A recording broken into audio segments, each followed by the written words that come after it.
아이가 구토를 하게 되면 그게 맞습니다. 여기서 주의하실 거는 가끔씩 사람에게 하는 심폐소생술처럼 하고 온 힘을 다해서 공기를 주입하신 경우가 있는데,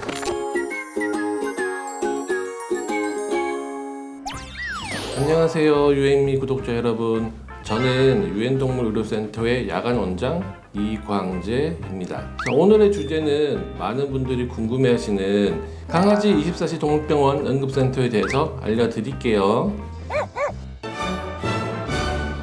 자, 저희들 본원은 언제든지 오셔가지고 진료가 가능하시고요. 다만 가끔씩 특수한 상황이 발생하는 경우가 있어요. 당장 내원해야 되는 응급 상황의 아기가 있는데, 제가 응급 상황인 아이를 지금 보고 있다면 그때는 응급 아이들에 대해서는 바로 치료가 어렵거든요. 이런 예외 빼고는 언제든지 오셔서 진료가 가능하시답니다.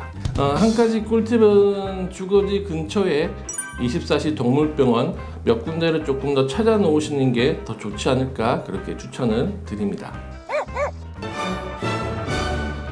자, 일반적으로 가장 많은 증상들은 우리 아이가 토를 한다, 그 다음에 설사를 한다, 이런 소화기 증상으로 보통 문의하시거나 내원하시는 분들이 가장 많으시고요. 그 다음에는 별 이유가 없는데 애들이 되게 불안해한다, 막 서성거린다, 우리 아이가 숨을 너무 가쁘게 쉬어요, 이런 것들이 좀 많은 편이고요. 고양이들 같은 경우에는 아이가 갑자기 화장실을 너무 자주 왔다 갔다 해요, 소변을 못 봐요 하고 내원하시는 그런 경우들이 가장 많고요. 응급 환자들은 사람과 마찬가지로 너무 다양한 질병으로 지금 내원을 하시고 계십니다. 예를 들어서 갑자기 우리 아이가 숨을 쉬지 않는 경우라면 손으로 코를 말아주시고 입을 닫히게 한 후에 코로 하고 짧게 공기를 주입하시는 게 가장 중요한 포인트인데요. 여기서 주의하실 거는 가끔씩 사람에게 하는 심폐소생술처럼 되게 길게 하고 온 힘을 다해서 공기를 주입하시는 경우가 있는데, 아이들은 저희보다 훨씬 폐 공간이 좁기 때문에 너무 과도하게 공기를 주입하게 되는 경우에는 폐세포가 조금 손상이 되는 경우도 많아요.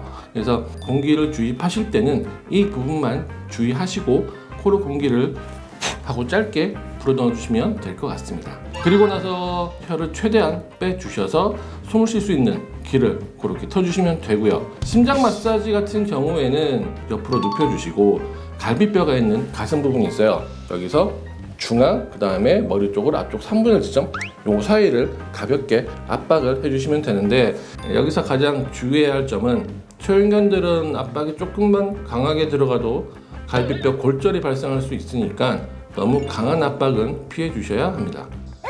지금부터 알려드릴 부분은 응급상황 대처법은 아니지만 보호자분들이 가장 좀 많이 실수하시는 것 중에 하나인데요. 예를 들어서 우리 아이가 구토를 했어요. 구토를 하게 되면 대부분의 보호자분들은 조금 걱정이 많으셔서 우리 아이가 탈수가 오지 않을까 싶어서 바로 수분을 공급해 주시는 경우가 많습니다. 구토를 하게 되면 식도나 위 등의 소화기 내 점막들이 당장은 자극이 된 상태이기 때문에 이 상태에서 물이라든가 음식물이 넘어가게 되면 자극된 점막에 또 다른 자극이 될 수가 있고, 이것 자체가 또 다른 구토를 발생시키는 역효과를 일으킬 수가 있습니다.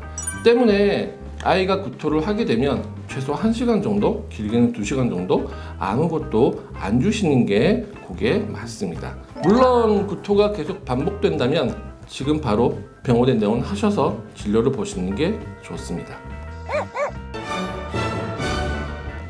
제가 벌써 야간 응급의로 일한 지가 6년째가 됐는데요. 뿌듯함을 느낄 때는 당연히 심각한 상태로 내원한 아이들이 응급 상황을 좀 벗어나고 천천히 안정을 찾게 되어가는 그때이고요. 또한 응급 상황이 아니더라도 보호자분들이 불안해 하시는 그런 점들을 제가 해소해 준 뒤에 감사하다는 말씀을 하실 때 좀 많이 뿌듯함을 느낍니다. 일을 하면서 힘들다라고 느낄 때는 크게 두 가지 정도가 있는데요. 인터넷에 많이 도는 이야기죠. 저희들이 좀 단순히 돈을 벌기 위해서다라는 색안경을 끼시고 오시는 분들이 아주 가끔씩은 있어요. 저희는 어쨌든 생명을 다루는 사람들이고, 다른 무엇보다도 일단 아이들이 우선이 되어야 되는 사람들입니다. 항상 저희들은 그렇게 해왔고, 이 부분에 대한 생각은 아마 앞으로도 변하지 않을 것 같네요. 보호자분들이 아주 가끔씩 검사가 많이 이루어질 수밖에 없는 상황에서 아무래도 부담이 되시죠. 근데 이런 비용적인 문제가 부딪히게 될 때 힘들다는 생각이 들 때도 있습니다. 그리고 응급상황으로 내원한 아이가 결국은 사망까지 이루는 경우에는 얼마 전에 제 아이들을 보낸 이제 보호자 입장으로서 순간순간 사망한 아이와 우리 집에 보냈던 아이들이 같이 오버랩이 될 때 아직까지는 좀 많이 힘든 것 같아요. 네. 오늘 이렇게 간단하게 24시 동물병원 응급센터에 대해서 알아봤는데요. 저희 병원과 경험을 토대로 답변을 드린 부분이라서 부족한 부분이 있더라도 너그럽게 영상 시청해 주시고요. 더 궁금하신 부분이 있으시면 댓글로 남겨주세요. 마지막에 항상 말씀드리는 거죠. 자, 구독, 좋아요 부탁드릴게요. 다음에 만나요.